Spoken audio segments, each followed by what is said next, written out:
No queríamos terminar la jornada sin abordar también otra perspectiva importante de la educación y del arte, que es la educación sexual. Lo importante que es tener una educación sexual adecuada en la infancia y en la juventud. No se nos ocurre nadie mejor para hablar de esto que Cristina Torrón, conocida como Menstruita, ilustradora, realizadora, multimedia y escritora de libros como La regla mola. Yo lo tengo por aquí, seguro que lo conocéis. La regla mola, El semen mola, Mi cuerpo mola. A través de libros como estos y de sus redes sociales, Cristina promueve una educación menstrual, sexual, emocional y feminista. Yo estoy deseando escucharte, pero no sé. Aquí estás, Cristina, todo tuyo.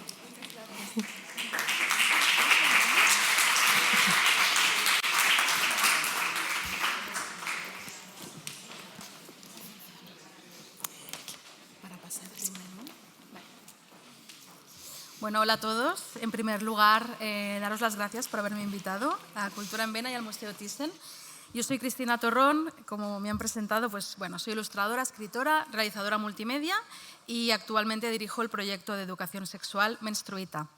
Vengo a hablaros de educar desde el amor y el humor. Me ha encantado ahora oíros también hablar de la importancia del amor, porque creo que es algo revolucionario en la educación.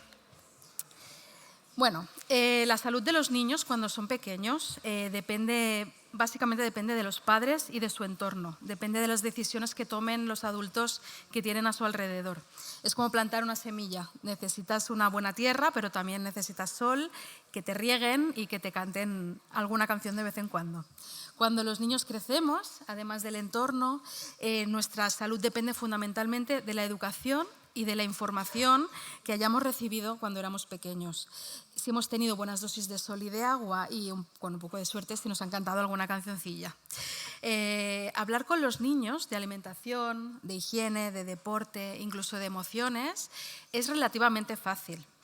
Pero, ¿qué pasa cuando tenemos que abordar la salud sexual? Es un tema que nos da mucho miedo, ¿no? ¿Qué pasa con esa educación que nos da tanto vértigo? Todavía, aunque parezca mentira, hay una gran parte de la población que cree que esta educación sexual no es necesaria. Hay colegios que se niegan a impartir educación sexual, todo esto se organiza desde las asociaciones de padres o desde las propias familias. Como decía, estos temas nos dan mucho miedo y creemos que poner la sexualidad encima de la mesa va a fomentar conductas tempranas, pero nada más lejos de la realidad. Hay estudios que demuestran que una buena educación sexual retrasa el inicio de la actividad, promueve conductas responsables, fomenta el autoestima y reduce riesgos de ITS. Además, cuando los niños reciben información clara y apropiada para su edad, se reduce la confusión, la vergüenza y la curiosidad mal gestionada. Eso es lo que hace que estos niños busquen información en lugares que no son muy apropiados, como por ejemplo la pornografía, que hoy en día está todo muy en boca de todos, sabemos que es un tema muy, muy importante. Actualmente el primer contacto de los niños con la pornografía es de 8 a 12 años y el 30% de los adolescentes reconoce que su única fuente de aprendizaje es la pornografía, no tienen dónde comparar. Que los niños puedan aprender sobre genitales, sobre pubertad, menstruación y los cambios que van a producirse en sus cuerpos es un derecho. Hasta aquí más o menos creo que todos podríamos estar de acuerdo. Pero ¿qué pasa cuando tenemos esa predisposición pero no tenemos las herramientas? Porque muchos de nosotros no hemos tenido tampoco esa educación sexual. ¿Cómo lo hacemos, no? Se pueden hacer muchas cosas. La educación sexual se debería dar desde el nacimiento, desde que los niños son bebés. Y se puede hacer, por ejemplo, nombrando sus partes, ¿no? Nombrando los nombres de todas las partes de su cuerpo, incluidos sus genitales. Y el nombre real, no hace falta inventarse ni pajarito, ni mariposa, es el pene y la vulva. Y esto se puede nombrar cuando estás bañando al bebé, cambiándole el pañal, igual que le vas nombrando otras partes de su cuerpo, pues le puedes nombrar sus genitales. También hacemos educación sexual cuando respetamos las decisiones de los niños. Por ejemplo, el típico ejemplo es cuando no quieren besar a un pariente, ¿no? A la abuela, por ejemplo. No tenemos que obligarles a hacer eso para quedar bien. Incluso también si no quieren ponerse esa chaqueta o esos zapatos, porque se trata de validar sus decisiones, validar sus emociones y que vean que no tienen que contentar a los adultos. Es muy importante empezar por aquí porque vamos a prevenir, en parte, el abuso sexual infantil. Ayer, 19 de noviembre, fue el Día Mundial para la Prevención del Abuso Sexual y, como os decía, creo que empieza por ahí, por darles unas herramientas para que puedan comunicarse, para que si les pasa algo sepan que la vulva es la vulva y puedan comunicarlo bien. Hay muchos niños que a veces tienen algún tipo de abuso y no saben qué les han hecho, porque no saben comunicarse, pueden ser pequeños, ¿no? Si tú no les dices que eso es la vulva y eso es la flor, pues a veces se crean situaciones extrañas. Yo como ilustradora me comunico mejor a través de las imágenes. Tengo 2 hijos y con ellos he hablado de temas que en un principio para mí podían ser un poco difíciles. He hablado a través de imágenes y de formas pues, de diversidad, hemos hablado del aparato digestivo, mi hija pequeña tiene la enfermedad de Crohn, se lo hemos explicado a través de ahí, o sea, creo que el arte sirve mucho para hablar con los niños y explicarles cosas que en principio son complicadas de una forma más sencilla, ¿no?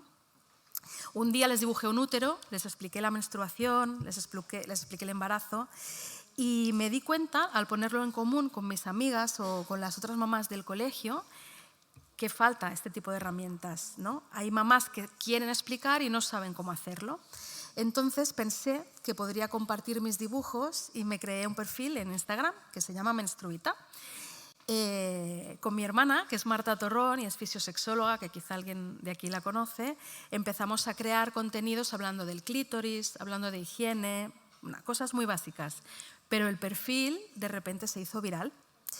Menstruita iba a ser un espacio en el que iba a compartir simplemente información y se iba a quedar ahí.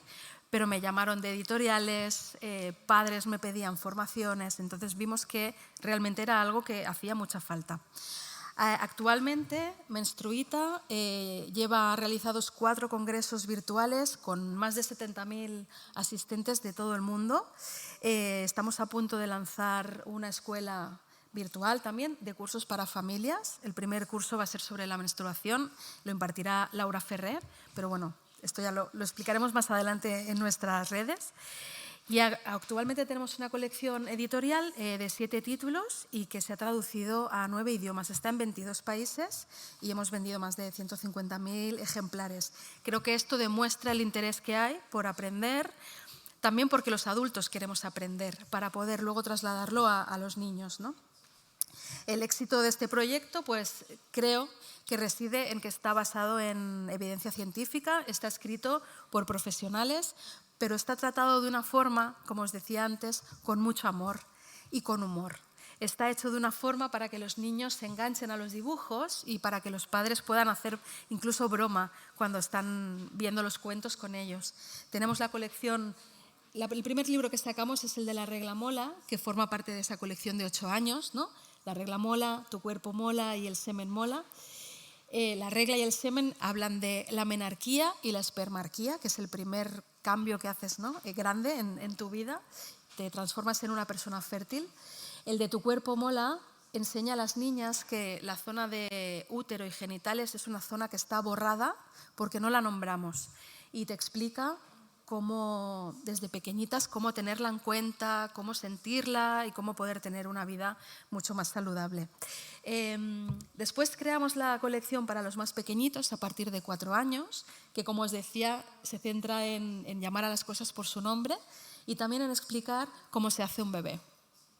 Sacamos también un cuaderno para practicar a través del juego todo lo que se aprende en los libros. Y por último, este año sacamos El porno no mola, que es un libro para niños un poco más mayores porque no queríamos introducir este tema si los niños todavía no han tenido ningún contacto con la pornografía, pero a los 12 años está demostrado que todos saben lo que es.